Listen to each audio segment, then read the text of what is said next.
Hi everyone, another mini vlog for today's video guys.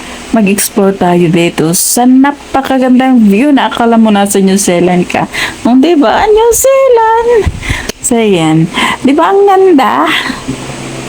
So yan guys, ito siya is located lang to sa Columbia Sultan Kudarat at grabe. Sobrang ganda ng lugar.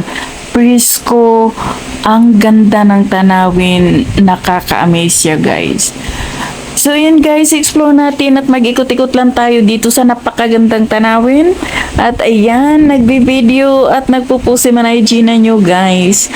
So, ano pa bang hintayin natin? Siyempre kapag pumunta tayo sa magagandang lugar, di bang ginawa natin is mag-video at mag-picture. So, ayan nga, nag-try akong sumakay ng kabayo para naman maranasan ko rin kasi first time ko itong sinubukan.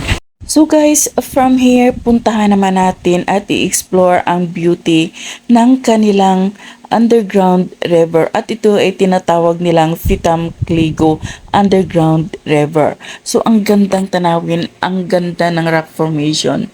At ayan siya guys, makikita natin na sobrang linaw ng tubig at yung kanilang water dito is alkaline. Pwede mo siyang inumin. At ayan, ang ganda ng kanilang underground river, ang kanilang rock formation, sobrang ganda, sobrang linaw ng tubig. At syempre pwede kayong pumasok doon at pwede kayong lumangoy, mag-explore doon sa loob. Kaso nga lang guys, ako is matakotin ako at hindi ako marunong lumangoy, kaya nga hanggang dyan lang ako sa bungad. Ayokong pumasok kasi ibang-iba nang nasa imagination ko guys. So, diba?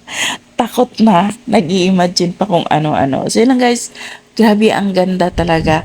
At di ka magsawa. Worth it ang yung pagpunta. Sobrang ganda. So, na-explore naman namin ng husto at sobrang na-enjoy ang lahat. So, thank you for watching guys. Until then, bye. God bless you.